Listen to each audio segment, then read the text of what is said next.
Welcome back to Lessons from the Front and to this brief overview of the Panther medium tank and how it fares in Warlord Games' Bolt Action rule set. I'm rather excited for today's episode as my son will be joining us from Germany. Hello Matthew, where are you? I am outside the Deutsche Panzer Museum in Munster. Got the sign over here.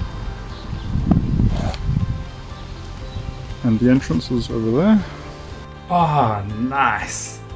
Perfect. A wargamer's paradise. Have a look inside, shall we? Yes, please. Take us to the Panther for today's exploration. While Matthew finds the exhibition, let me give a few background details on the vehicle. The Panther was intended to counter the Soviet T-34 medium tank and to replace the Panzer III and IV, but it went on to serve alongside the latter and the Tiger I until the end of the war. While essentially having the same Maybach V12 petrol 690 horsepower engine as the equally famous Tiger, it had better gun penetration than the Tiger's 88, was lighter and faster, and could traverse rough terrain better than the Tiger I. The trade-off was weaker side armour, which made it vulnerable to flanking fire, and while their crews often hung or attached spare tracks on the sides. The Panther's high explosive shells were also weaker than the Tiger I's. The Panther proved to be effective in open country and long-range engagements, although towards the end of the war, with some battles taking place in built-up areas, these advantages were negated. As most will know, although it had excellent firepower, frontal protection, and mobility, its reliability was unfortunately less impressive. The naming of the Panther variants did not, unlike most German tanks, follow alphabetical order.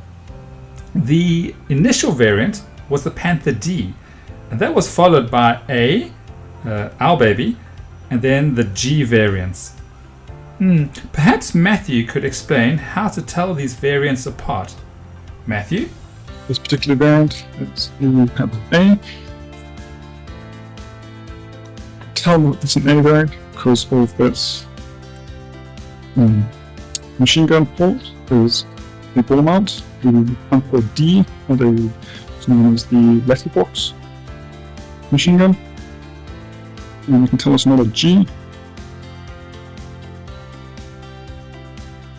It has sloped the sidelines because it doesn't have flat bits in the gun mount, which was added to the G model because of shot traps.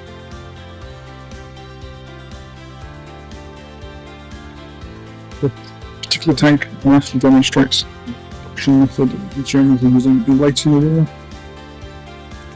where it's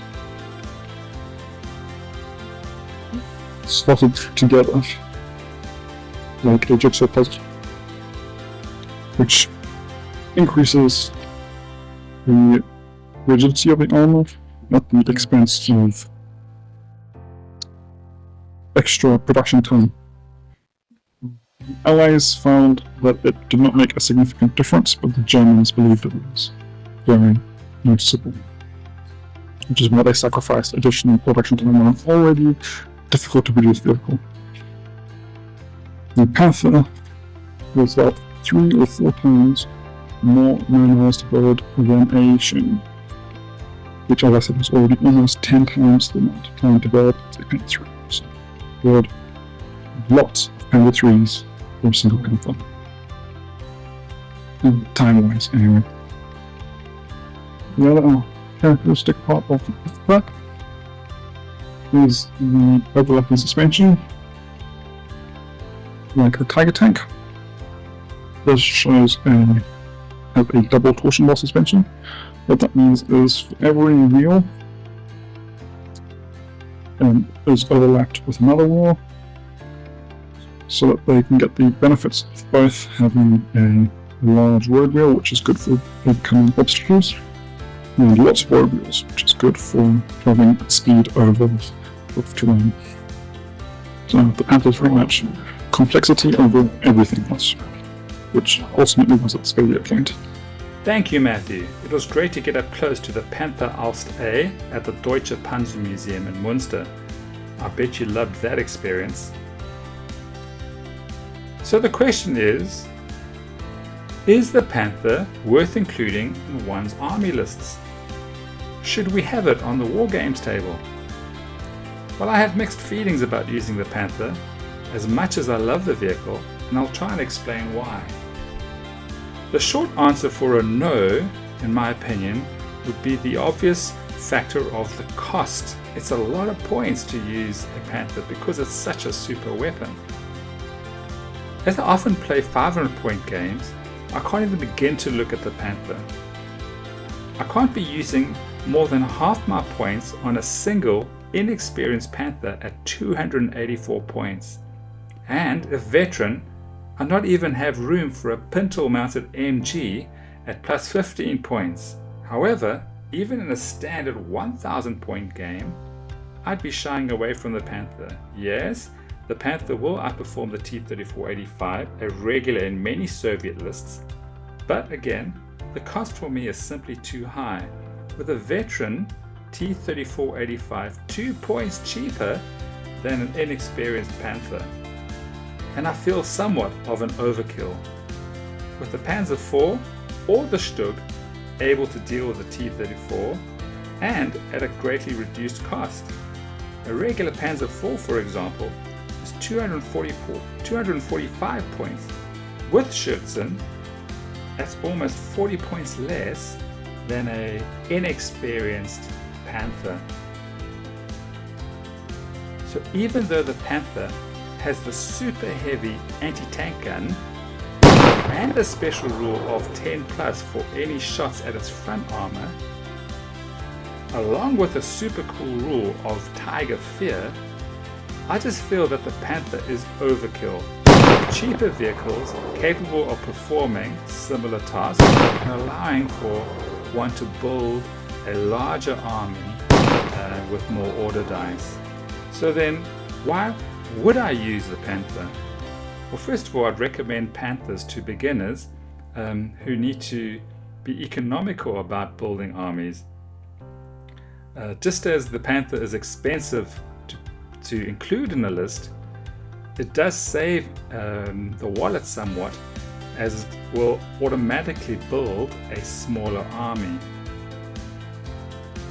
However, this legendary vehicle should make an appearance on the table at some point.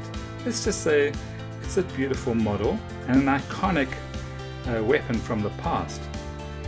Seeing as I often play larger historical battles too, where points don't really matter, I mean we're talking thousands of points, then the Panther definitely deserves a space on the table. So there you have it. A tank which the Allies feared during the war, which was undermined by its mechanical unreliability, complex design, and vulnerable side and rear armor. I know I've been rather simplistic in my overview of the Panther on the War Games table, but guess that's something that you need to decide on. Panther or no Panther? Thank you so much for watching another episode of Lessons from the Front. I hope you enjoyed the content. Please do hit the like and subscribe button. I do value your support. Until next time, happy gaming!